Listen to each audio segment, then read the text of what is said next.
당신의 영감에 불을 붙여드립니다. 맨스파이어 박명석입니다. 박진우 변호사입니다. 잠실 섹시 이정모 관장입니다. 자, 오늘은 말이죠, 박진우 변호사에게 궁금한 점을 좀 물어보려고 합니다. 저희 뭐 구독자분들이나 영상을 좀 보신 분들은 뭐 무슨 외고 다녔다 그러고 뭐 서울대 나왔다 그러고 그 정도는 다 알고 계실 텐데 변호사에게 진짜 궁금해할 만한 것들 저희가 한번 엄선을 좀 해봤습니다. 나름대로. 나는 좀 근본적인 게 좀 궁금하더라고요.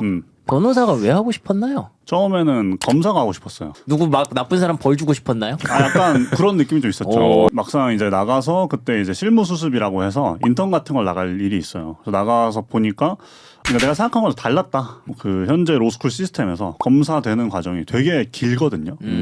변호사 시험 보기 직전까지 막 면접도 보고 검사 시험 따로 보고 막 이래야 돼요. 그렇죠. 그래서 그것도 좀 부담스럽고 해가지고 공부를 이제 그만하고 싶었군요. 그것도 맞아요. 검사 시험에서 삐끗하면 변호사 시험까지도 영향이. 이제 영향이 있는 경우가 꽤 있어요. 왜냐면 내 멘탈이 흔들리잖아. 그래서 이제 변호사를 했는데 그래서 사실 처음엔 변호사를 할 때는 소송을 좀 더 많이 하지 않을까라는 생각을 했거든요. 초반에는 소송을 실제로 많이 했어요. 그러다가 이제는 소송 비율보다 자문 일이 많아졌는데 이 일도 꽤나 재미있고 그러니까 자문을 한다는 거는 소송을 한다는 것보다 훨씬 좀 호흡이 짧거든요. 뭐 그런 것들이 제 성격과 잘 맞는 것 같기도 하고 그래서 재미가 있습니다. 뭔가 누군가가 당신에게 이제 도움을 구할 때 맞습니다. 그런 게 이게 사실 인간이 좀 그렇죠. 내가 쓰임새가 있구나. 맞아. 이걸 공짜로 이렇게 법률 자문을 구해도 됩니까?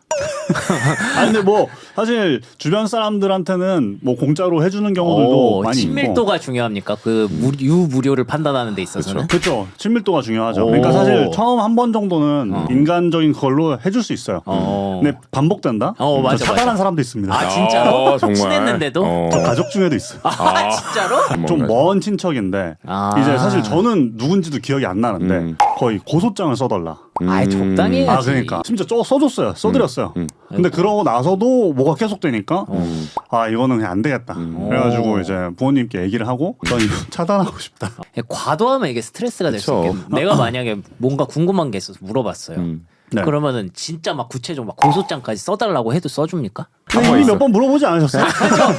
제 기억을 한 번 정도 물어본 것 같은데. 제 기억 한 두 번 정도 있었던 것 같은데. 그런가요? 네. 내가 진짜 변호사 되길 잘했다 느꼈던. 변호사를 하면서 제일 좋다고 생각되는 거는 확장성이 되게 좋은 것 같아요. 세금도 할 수도 있고 지식재산권도 할 수도 있는 거고 쓸모가 많구만. 맞아, 쓸모가 많습니다. 내가 그냥 내 포지션에서 닿을 수 없는 사람들과 닿아질 수가 있어요. 그러니까 예를 들면 큰 회사를 운영하시는 대표님이라던가 셀럽이라던가 사실상 내 커리어상으로는 닿을 수 없는 사람들과 생길 소지가. 여지가 있죠. 네. 리스펙을 또 받으면서. 맞아요. 네. 요건 좀 아쉽네. 혹은 실망했다거나. 사실 옛날에 비해서 변호사 숫자가 되게 많아요. 그렇죠. 실제로 되게 경쟁이 치열하고 그러니까 옛날에는 문만 열어놓으면 고객이 오는 그런 시장이었다고들 하거든요. 근데 이제는 전혀 그런 시장이 아니고 직접 찾아가야 되는. 맞아요. 판사를 심지어 하다가 나오셔도 수임을 하는 것이 쉽지 않은 시대예요. 영업직이네요. 영업직입니다. 전문직들은 다 영업직이 어느 정도 포함이 되는 것 같아요. 저도 사실 그냥 일개 동네 헬스장 관장일 뿐이지만 이제 저한테 찾아오시는 본인들의 건강을 이렇게 의뢰하시는 분들 보면은 되게 대단한 분들 많으시고 그러다 보니까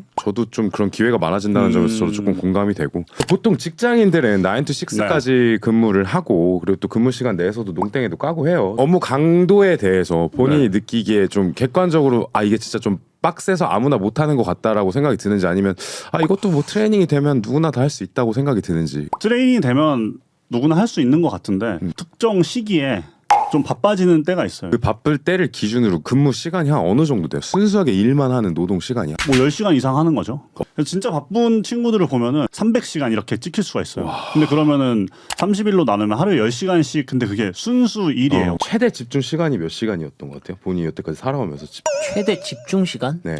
가만히 앉아서 하는 건 잘하기는 해요. 그래요? 네. 저는 시간으로 때려박는 스타일이에요. 그러니까 저도 양치기 스타일로 공부를 하긴 맞아, 했는데 맞아. 우리 어렸을 때도 스마트폰이 없었지만 샤프 고치고 손톱 그치, 이렇게 그치. 하고 막 하잖아요. 근데 요즘은 또 그렇게 집중이 분산되기 너무 쉬운 시대잖아요. 사실 뭐 업무 보다 보면 업무 때문에라도 카톡을 띄워놓으면 우리 단톡방이 울린다든지 정신 없고 할 텐데 그런 집중을 유지할 수 있는 본인만의 꿀팁 같은 게 있나요 혹시? 그래서 일을 좀 잘게 쪼개는 편인 것 같아요. 그래서 자문 같은 경우에는 질문마다 잘 쪼개져 있기 때문에 마음을 딱 먹고 딱 이 질문 끝날 때까지는 뭐 안 해야겠다. 내가 막 그냥 한 5시간 해야지 뭐 이런 식으로 하는 게 아니라 막 1시간, 뭐 1시간 반 최대 뭐 2시간 정도 이 정도로 쪼개놓고 집중을 하는 시간을 만들어 놓는 편인 것 같아요. 사실 제일 좋은 방법은 끝까지 미룬다. 효율은 똥줄에 최대한의 비례한다. 효율이 나오게 돼 있다. 그렇지. 가성비 측면에서 반드시 상담을 받아야 된다. 반드시 받아야 된다 하는 네. 게 있을까요? 일상생활에서 봤을 때 가성비로 할 만한 거는 제가 보기에는 임대차 계약. 사업하시는 분들은 내가 항상 쓸 계약서. 정모 같은 경우에는 뭐 서비스 계약. 네, 맞죠. 네, 뭐 PT 계약, 물건을 공급하시는 분들은 물품 공급 계약, 뭐 이런 것도 네네. 있어요. 근데 사실 그런 것도 많은 분들이 그냥 인터넷에서 네. 풍화된 되게 막 그 글씨체도 옛날에 바탕 글씨체 이런 거 있잖아요. 한 조 말도 안 한 5개 되는. 있는 네. 이런 걸로 갖다 쓰신 경우도 많아요. 근데 그런 계약서들로 인해서 보호를 받지 못해서 나중에 막 수천만 원짜리 소송이 걸리는 경우들도 있거든요. 내가 사업을 하는 사람이다라고 하면은 적어도 내가 매년 매주 발주하면서 쓰는 그런 계약서들은 좀 그래도 한 번은 정비를 해놓고 표준을 안을 만들어 놓고 하는 게 좋다. 이게 첫 번째가 있고 일반인들 입장에서는 우리가 살면서 하는 제일 큰 계약이 사실 임대차 계약이잖아요. 그렇죠. 근데 이런 계약서에 꼭 들어가야 되는 그래서 특약 조항 같은 게 있어요. 그래서 그걸 얘기를 해드리자면 첫 번째로는 세금 납부에 대한 부분을 미리 깔끔하게 해놓는 게 필요합니다. 예를 들어서 채권도 모든 채권이 다 같은 순위가 아니라 국세 채권, 뭐 지방세 채권 이런 세금의 경우에는 선순위 채권이라고 하거든요. 내 일반적인 채권보다 먼저 빠지게 돼 있어요. 갚아줘야 되게 돼 있어요. 이 집에 예를 들어서 채권이 아무것도 없어 보여도 국세, 지방세 같은 게 많이 붙어 있으면은 그것 때문에 내가 보증금이 깎일 수도 있는 거거든요. 그래서 그런 세금이 없다. 그리고 만약에 있으면 내가 계약 해지를 할 수 있고 나한테 위약금을 임대인이 나한테 줘야 된다. 뭐 계약금의 100 뭐 이런 식으로 이런 조항을 넣는 게 중요하고 그리고 우리가 임대차를 하면은 임차인이 전입신고하고 확정일자 받아도 다음날 0시 기준으로 이게 대항력이 생기거든요. 내가 오늘 3시에 계약을 했어도 밤 12시가 돼야 이제 이게 대항력이 생기는 거예요. 그러니까 그 사이에 임대인이 여기다가 막 근저당 잡아놓고 그러면 안 막 되는구나. 대출 받아놓고 이럴 수가 있어요. 그렇게 한 경우에는 또 계약 해지하고 뭐 위약금 나한테 줘야 된다. 이런 조항들을 두는 게 중요합니다. 임대차 계약이나 이런 것들은 아무래도 규모가 큰 계약이다 보니까 한 번씩 변호사 자문을 받는 게 좋지 않나 이런 생각이 듭니다. 본인은 좀 승소율이 좋은 편이신가요? 뭐 그런 거 있습니까? 뭐 복싱 선수 마냥 몇 전, 몇 승, 승, 뭐 이런 몇 거. 패. 네. 몇 전인지 정확히 기억은 안 나거든요. 화도 이렇게 뭐 많았으니까. 그러니까 내가 의뢰인한테 말해서 말하기가 되게 미안해지면 내가 보기엔 진 거거든. 전화기를 들어가지고 네. 저 이번에 근데 보통 그래서 변호사들이 하는 말이 많이들 있어요. 뭐 판사가 좀 판사가 이상하다. 내가 잘못한 게 아니라 판사가 이상해. 그치. 저는 그래서 의뢰인한테 말하기 미안했던 사건이 지금까지 없었던 것 같아요. 네. 다들 만족하셨나 보네. 그러게요. 본인이 수임했던 것 중에 이건 진짜 안 될 것 같은데 네. 했는데 이렇게 뒤집었던 적이 있나요? 뭐 사기 사건에 대해서 무죄를 받은 적도 있고, 뭐 그래서 그냥 무죄를 받은 사건들은 사실 우리나라 그 형사 사건에 무죄율이 높지 않거든요.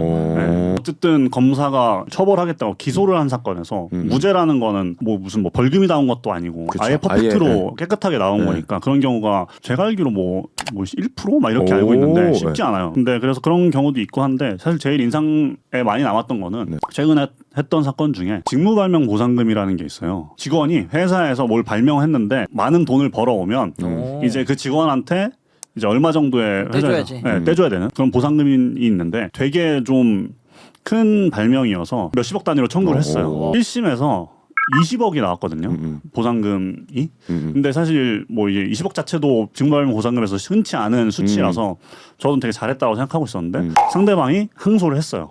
이제 2심에 가서 되게 걱정을 많이 했거든요. 1심하고 2심을 하면서 시간이 많이 지나면서 이 발명으로 인해서 벌어들인 돈이 더 생긴 거야.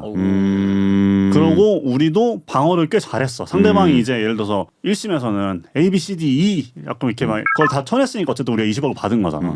그러니까 상대방이 항소심 가서는 그냥 한 Z까지 가져왔어요. 뭐 서면도 엄청 많이 쓰고 그래가지고 야 이거 쉽지 않겠는데 했는데 2심에서 40억이 나왔어요. 야. 그러니까 상대방 입장에서는 사실 20억으로 막을 수 있었던 걸 사실 저희는 1심에서 끝낼 생각도 있었거든요. 근데 상대방이 항소를 하니까 오케이 그러면 끝까지 가자 해가지고 했는 건데 40억이 나온 거예요. 야. 그래가지고 의뢰인분이 상당히 행복해하셨던. 근데 드라마 같은 스토리다. 그러면은 그 발명이 혹시 뭐 말만 하면 우리도 알만한 그런 발명인가요? 아니요 그렇진 않아요. 그래요? 전력 관련된 발명인데 저도 사실 잘 몰랐는데 이제 사실 변호사로 이렇게 소송을 하다 보면 새로운 분야에 대해 많은 걸 알게 되거든요. 그러게요. 한잔 하셨겠네요 그날. 그래서 소고기 얻어먹고 성보수도 받고. 아우, 40억을 벌어줬는데 네. 그 변호사 입장에서 누가 봐도 잘못을 했어. 그러면 어떻게 처리합니까? 그냥 민사 사건이라던가 그냥 자잘한 형사 사건이면은 뭐 잘못을 한 사람이라도 사실 변호인의 조력을 받을 권리는 헌법상 보장된 권리기도 하고 변호할 수 있죠. 근데 저희 펌 자체 내부적으로도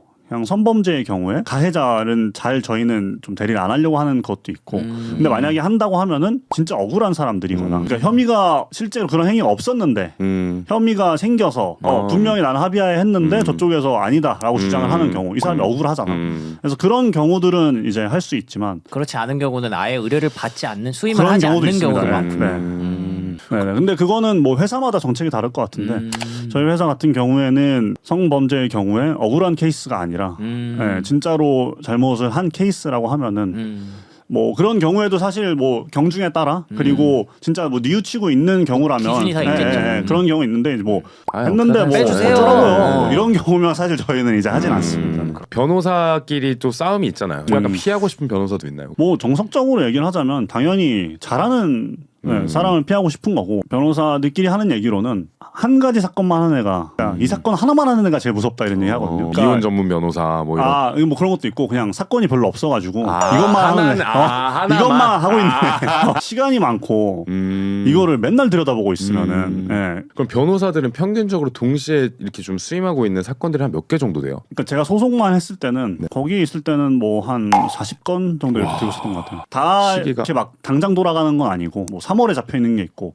어떤 거는 1월에 잡혀 있는 게 있고 뭐 변호사는 근데 네. 밸류를 높이려면 네. 뭐 어떤 방법이 있나요? 많이들 사용하는 방법이 블로그. 왜냐면 내 전문 지식 그 내가 이긴 케이스들을 블로그에 많이 써놓고 그리고 사실 우리가 그런 거 블로그 쓴다고 하면은 사람들이 야, 뭐 블로그 누가 봐 이렇게 생각하잖아요. 요즘 진짜 사건을 맡기시는 분들은 블로그에서 막 찾아보고 이 분야에 대해서 오랜 시간 뭘 작성해 왔냐 뭐 이런 것들에 대해서 또 살펴주시는 분들이 있기 때문에 최근에 또 뉴스나 이런 걸 보면 좀 솜방망이 처벌에 대한 의견들이 좀 많잖아요. 뭐 네네. 법조인으로서 그런 걸 어떻게 생각하시는지 좀 궁금해요. 그래서 사실 이거는 우리나라랑 이 미국이랑 법 체계 자체가 좀 다릅니다. 우리나라는 대륙법계라는 거를 차용을 했어요. 그러니까 뭐 독일, 일본 이쪽이 대륙법계고 영미법계라고 해서 미국, 영국은 이제 판례 중심의 영미법을 채택을 하고 있거든요. 영미법계는 형사 처벌에 있어서 병과주의라고 해가지고 예를 들어서 10년, 5년, 뭐 8년 이렇게 죄를 지으면 그 합산해서 다 갖다 때리는 거예요. 근데 우리나라의 경우에는 가중주의라고 해가지고 제일 센 거에 2분의 1까지 가중을 하는 방식으로 처벌을 해요. 그러다 보니까 우리나라는 애초에 판사분들이 착해서 유해서 그렇게 때린다기보다는 법에 정해진 것 자체가 그렇게 이제 형을 때리게 되어 있고 그리고 애초에 유기징역을 하면은 뭐 50년까지밖에 못하는 뭐 이런 것들도 있어요. 그래서 무기징역이면 모를까 애초에 100년 형이 나올 수가 없는 구조기도 하고 근데 사실 그래서 전 세계적으로 보면은 미국이 진짜 그냥 압도적으로 많이 때리는 국가긴 하거든요. 어떤 스펙트럼에서 봤을 때는 막 너무 낮게 때리는 나라는 사실 아니에요. 그리고 사실 이게 결국엔 형벌을 때린다는 게 너가 잘못했으니까 벌받아라는 분명히 부분이 있고 이제 이걸 교화시키는 부분이 있는 거잖아요. 뭐 우리가 감옥 들어가면은 뭐 이런저런 뭐 활동도 하시고 뭐 하잖아요. 그런 게 있다 보니까 벌을 주겠다라는 입장에서는 그냥 무작정 많이 때리는 게 좋은 건데 또 이걸 갱생시키겠다라는 입장에서는 적당한 기간을 때려놓고 그 기간 안에 이 사람이 사회에 나와서 다시 좀 살 수 있도록. 왜냐면 우리가 사실 감옥에 가둬놓는 비용도 되게 크고 하다 보니까 네. 그래서 그런 것들을 좀 다 고려해서 진행되고 있는 게 아닌가. 네. 법에 도움이 필요할 경우에 우리 또 박진우 변호사를 찾아주시면 감사하겠습니다. 오늘도 뜨겁게 삽시다.